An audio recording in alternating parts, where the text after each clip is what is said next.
جب اللہ تعالیٰ جنت اور جہنم کا فیصلہ کر دے گا اور جہنمی جب جہنم کے پاس لے کے جائیں گے، ان کو لے کے جایا جائے گا، اور جہنمی جب جہنم کو دیکھیں گے تو کیا کہیں گے؟ وَلَوْ تَرَىٰ إِذْ وُقِفُوا عَلَى النَّارِ،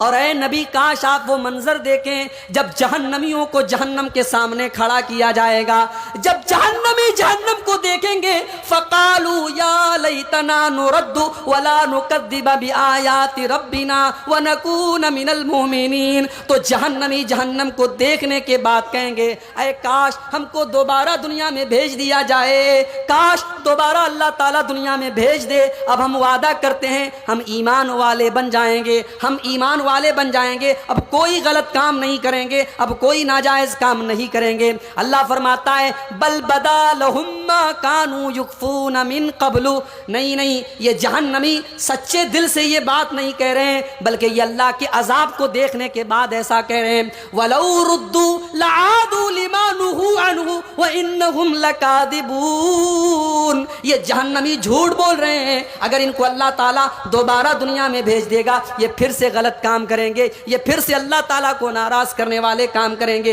یہ جھوٹ بول رہے ہیں، یہ سدھرنے والے نہیں ہیں، یہ تو جہنم کو دیکھ کر کے ڈر گئے ہیں، اس لیے یہ ایسی بات کر رہے ہیں۔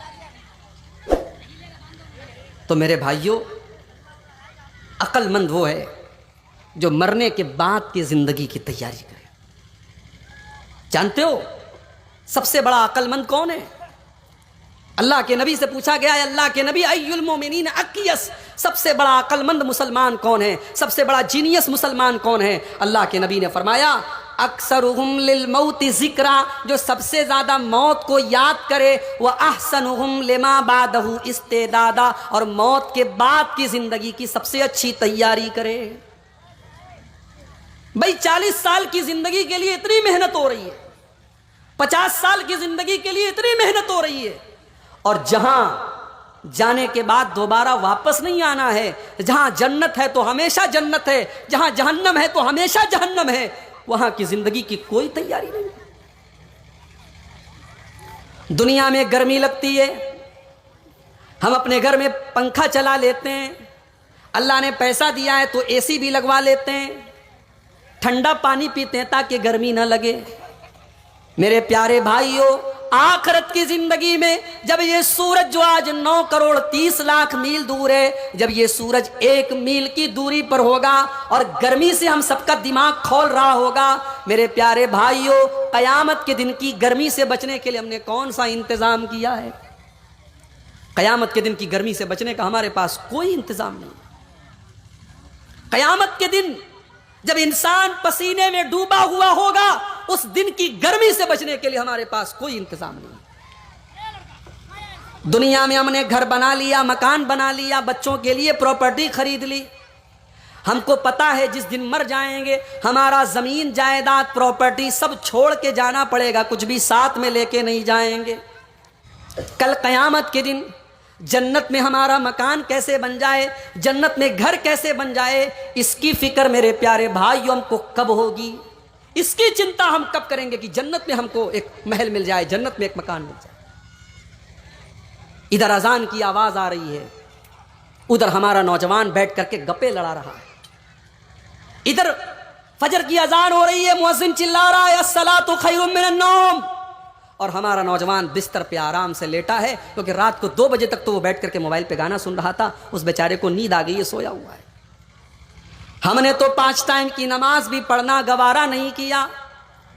24 گھنٹے میں 5 ٹائم کی نماز اگر آدھا گھنٹہ بھی آپ مان لیں، 24 گھنٹے میں 2.5 گھنٹہ بھی اپنے رب کے آگے سر جھکانے کے لیے ہم تیار نہیں ہیں۔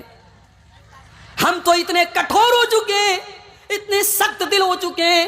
کہ اذان ہو رہی ہے اور ہماری دکان چل رہی ہے، ہمارا کاروبار چل رہا ہے، اپنے کام دھندے میں مست بنے ہوئے ہیں۔ میرے پیارے بھائیوں، لعنت ہے ایسے کام پر اور لعنت ہے ایسے دھندے پر جس کی وجہ سے ہم نمازوں کو چھوڑ رہے ہیں۔ آپ کا دھندا، آپ کی دکان، آپ کا کاروبار نماز سے بڑا نہیں ہے۔ نماز کا ٹائم ہو جائے کاروبار بند کر دو، اپنا لین دین بند کر دو، نماز کا ٹائم ہو جائے تو مسجد کی طرف دوڑو، اللہ کے ذکر کی طرف دوڑو۔ اسی لیے اللہ نے فرمایا کہ میرے نیک بندے وہ ہیں رجال اللہ تلہیہم تجارت ولا بیع عن ذکر اللہ و اقام الصلاۃ و ایتاء الزکاۃ، میرے نیک بندے وہ ہیں، میرے اللہ والے بندے وہ ہیں کہ ان کا کاروبار ان کو نماز سے کبھی غافل نہیں کرتا ہے۔ نماز کا ٹائم ہوتا ہے تو وہ صرف نماز پڑھتے ہیں، نماز کا ٹائم آنے کے بعد وہ کوئی اور کام نہیں کرتے، سب سے پہلے نماز پڑھتے ہیں۔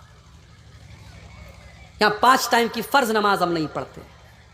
اور یہاں اللہ کے رسول کی بیوی حضرت ام حبیبہ، ہم سب کی ماں حضرت ام حبیبہ کہتی ہیں اللہ کے نبی نے فرمایا جو دن رات میں 12 رکعت نماز پابندی سے پڑھے، جو فجر کی 2 رکعت سنت پابندی سے پڑھے، جو ظہر کے پہلے 4 رکعت اور ظہر کے بعد 2 رکعت پابندی سے پڑھے، جو مغرب کے بعد 2 رکعت پابندی سے پڑھے، جو عشاء کے بعد 2 رکعت پابندی سے پڑھے، جو 12 رکعت نماز پابندی سے پڑھے، اللہ تعالیٰ اس کو جنت میں ایک محل عطا فرمائے گا۔ ام حبیبہ کہتی ہیں جب سے میں نے اللہ کے رسول کی یہ حدیث سنی ہے میں نے یہ 12 رکعت نماز کبھی نہیں چھوڑی ہے، میں نے پابندی سے یہ 12 رکعت نماز پڑھی ہے تاکہ اللہ تعالیٰ جنت میں ایک محل مجھ کو بھی دے دے، ایک گھر مجھ کو بھی دے دے، ایک مکان مجھ کو بھی دے دے۔ او میرے پیارے بھائیو، آپ نے مجھیلی میں شاید بہت اچھا مکان بنا لیا ہو، آپ نے کٹیہار میں شاید بہت اچھی پراپرٹی خرید لی ہو، مگر یہ دنیا کی پراپرٹی آخرت میں آپ کے کام آنے والی نہیں ہے۔ آخرت میں آپ کے کام وہی گھر آئے گا جو جنت میں اللہ تعالیٰ آپ کو دے گا۔ آخرت کی تیاری ہم کب کریں گے میرے بھائی؟ دنیا میں ہم اتنے مگن بنے ہیں کہ ہم اللہ کو بھول چکے ہیں، آخرت کو بھول چکے ہیں۔ قیامت کا دن ہوگا، اللہ تعالیٰ کی بارگاہ میں حساب لیا جائے گا، اللہ تعالیٰ ترازو رکھے گا، اور اللہ کا ترازو کیسا ہوگا؟ دنیا میں سب سے اچھا ترازو جو ہوتا ہے وہ سونار کا ترازو مانا جاتا ہے۔ سونار کا جو ترازو ہوتا ہے نا، عورتوں کی ناک کی جو نتھیا ہوتی ہے وہ نتھیا بھی آپ سونار کے ترازو پہ رکھیں گے تو بتا دے گا کہ یہ کتنے ملی گرام کا ہے، گرام نہیں، گرام کا بھی جو یعنی 1000واں حصہ ہوتا ہے، ملی گرام سونار کے ترازو پہ وہ بھی پتا چل جائے گا کہ عورت کے ناک کی نتھیا کا وزن کتنا ہے۔